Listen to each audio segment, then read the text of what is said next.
ربنا ولا تحملنا ما لا طاقة لنا به واعف عنا واغفر لنا وارحمنا۔ السلام علیکم ورحمۃ اللہ وبرکاتہ۔ سنائیے بھائی کیا حال حوال ہے؟ اللہ کرے آپ سب خیریت سے ہوں اور بہترین ایمان کی حالت میں ہوں، قرآن و حدیث سیکھنے کا شوق آپ کے دل کے اندر موجیں مار رہا ہو۔ اللہ کی توفیق سے ہم نے کل سورۃ آل عمران ختم کر لی تھی اور آج پھر اللہ کی توفیق سے پھر حاضر ہیں،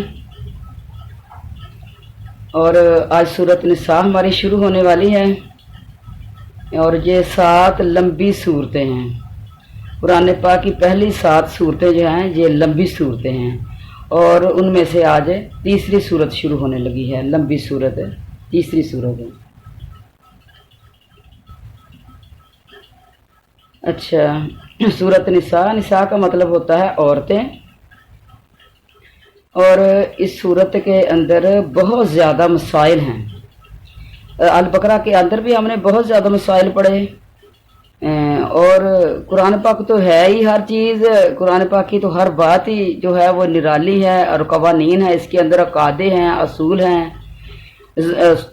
اصول و ضوابط ہیں اس کے اندر زندگی گزارنے کے۔ تو قرآن آیا ہی اس لیے ہے کہ یہ ہمیں اللہ کی باتوں سے روشناس فرمائے۔ تو آئیے پھر سورۃ نساء شروع کرتے ہیں۔ اعوذ باللہ السمیع العلیم من الشیطان الرجیم، بسم اللہ الرحمن الرحیم۔ یا ایھا الناس اتقوا، یا اے الناس لوگ، اے لوگو، اتقوا ڈرو، ربکم الذی اپنے رب سے، الذی جس نے خلقکم تمہیں پیدا کیا، من نفس واحدہ ایک جان سے، وخلق اور پیدا کیا، منہا اس سے، زوجہا اس کا جوڑا، وبثا اور اس نے پھیلا دیے، منہما ان دونوں میں سے، رجالا کثیرا بہت سے مرد، و نساء اور عورتیں، واتقوا اللہ اور ڈرو اللہ سے، الذی وہ کہ تساءلون تم ایک دوسرے سے سوال کرتے ہو، بھی اس کے واسطے، یعنی اس اللہ سے ڈرو جس کے بارے میں تم ایک دوسرے سے، جس کے بارے میں، جس کا نام لے کے تم ایک دوسرے سے واسطہ کرتے ہو، اس کے واسطے ایک دوسرے سے سوال کرتے ہو۔ جس طرح کہتے ہیں اللہ کے واسطے فلاں چیز دے دے، اور فلاں جو کام ہے وہ اللہ کے واسطے معاف کر دے، اس طرح کا جو لفظ ہیں وہ ہیں اس کے اندر۔ والارحام اور الحام ہے، رحم ہے، رحم کی جمع۔ ان اللہ بے شک اللہ، کانا ہمیشہ سے، علیکم تمہارے اوپر، رقیبہ نگہبان۔ اچھا جی، اس کے اندر مشکل الفاظ کون سے ہیں؟ نفس ہوتا ہے ایک جان، واحدہ واحد ایک کو کہتے ہیں، اور جو زوجہ ہوتا ہے تو زوجہ کا مطلب جوڑا ہوتا ہے، اور خامد بیوی کی زوجہ ہے، اور بیوی خامد کی زوجہ ہے، اور خامد بیوی کا زوجہ ہے۔ اچھا، منہما جو الف ہے یہ دونوں کے لیے، تثنیہ کے لیے استعمال ہوا ہے۔ سورۃ نساء جو ہے، حضرت ابن عباس فرماتے ہیں کہ یہ سورت مدینہ شریف میں اتری،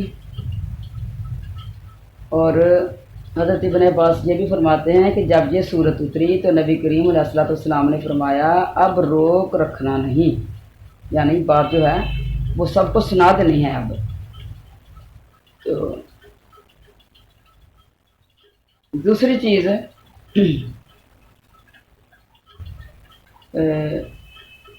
ایک روایت میں ہے، مستدرک حاکم کی روایت میں ہے، حضرت عبداللہ بن مسعود فرماتے ہیں کہ سورۃ نساء میں 5 آیتیں ایسی ہیں کہ ساری دنیا بھی مجھے مل جائے تب بھی مجھے اس قدر خوشی نہ ہو جتنی ان آیتوں سے ہے۔ یہ ہمارے نبی کی فرمان ہے، ہمارے نبی کی بات ہے۔ اچھا، وہ کون سی 5 آیتیں ہیں؟ پہلی آیت تو یہ ہے کہ ان اللہ لا یظلم مثقال ذرۃ، اللہ تعالیٰ کسی پر ذرا برابر ظلم نہیں کرتا، اور جس کی جو نیکی ہوتی ہے اس کا ثواب بڑھا چڑھا کر دیتا ہے، اور اپنی طرف سے بطور انعام اجر عظیم دے وہ جدا گانا ہے۔ ایک تو اس کے کیے کا اجر، اور پھر دوسری چیز کا بڑھا چڑھا کر اجر دینا، صرف اتنا ہی نہیں دے دینا۔ پتہ نا آپ کو کہ ایک نیکی کا 10 گنا اجر ملتا ہے، اور رمضان شریف میں پھر وہ بڑھ جاتا ہے اور بھی۔ تو اسی طرح ہے یہ۔ اور دوسری چیز کیا ہے کہ جو وہ کام کیا ہے اللہ بطور خاص اپنے پاس سے اور بھی ان کو اجر عظیم دے گا بطور انعام۔ یہ بھی صورت انعام کی صورت نساء کی ہے آیت، یعنی یہ 5 آیتیں جو ہیں اس کے اندر یہ ہمارے نبی کو بہت ہی پیاری لگ رہی ہیں یہ بات، اور بہت خوش کر رہی ہیں یہ۔ دوسری آیت ہے ان تجتنبوا کمائرمتن ہون عنہ، اگر تم کبیرہ گناہوں سے بچو، تجتنبوا بو ہے تو جو نا مجھے منہ لگ رہا تھا تو اب میں نے دیکھا تھا، تجتنبوا کبائر کے ہوتے ہیں بڑے بڑے گناہ، ماتن ہونا تم نہیں ہو جاؤ انہو ان سے، بڑے بڑے کبیرہ گناہوں سے اگر تم بچ جاؤ تو ہم تمہارے صغیرہ گناہ خود ہی معاف کر دیں گے اور تمہیں عزت والی جگہ جنت میں لے جائیں گے۔ اب یہ ہیں اللہ تعالیٰ مزید چھوٹ دے رہے ہیں لوگوں سے کہ بڑے بڑے گناہوں سے بچ جایا کرو، چھوٹے چھوٹے پھر معافی دے ہو بھی جائے گی، لیکن اور کبائر جو ہے نا یہ جہاں کبیرہ گناہ کو کہا گیا ہے، اور کبیرہ گناہ کی تفصیل بھی آگے انشاءاللہ آئے گی۔ اچھا تیسری آیت ہے اس کے اندر، ان اللہ لا یغفر ان یشرک بہ ویغفر ما دون ذلک لمن یشاء، اللہ تعالیٰ فرماتے ہیں کہ اپنے ساتھ شریک کرنے والے کو تو میں نہیں بخشتا، باقی جس گناہ گار کو چاہوں گا میں بخش دوں گا۔ تو شرک سے بچ کے رہنا ہے۔ تو اس کا مطلب یہ ہوا کہ مشرک کی توبہ نہیں ہے تو باقی سب کی تقریباً کسی نہ کسی وہ کوٹے میں آ ہی جائیں گے۔ اچھا چوتھی آیت ہے وَلَوْ أَنَّهُمْ إِذ ظَّلَمُوا أَنفُسَهُمْ جَاءُوكَ، یعنی یہ لوگ گناہ سرزد ہو چکنے کے بعد تیرے پاس آ جاتے اور خود بھی اللہ تعالیٰ سے اپنے گناہ کی بخشش طلب کرتے، اور نبی کریم علیہ السلام بھی ان کے لیے استغفار طلب کرتا، تو بے شک وہ اللہ تعالیٰ کو معافی دینے اور مہربانی کرنے والا پاتے۔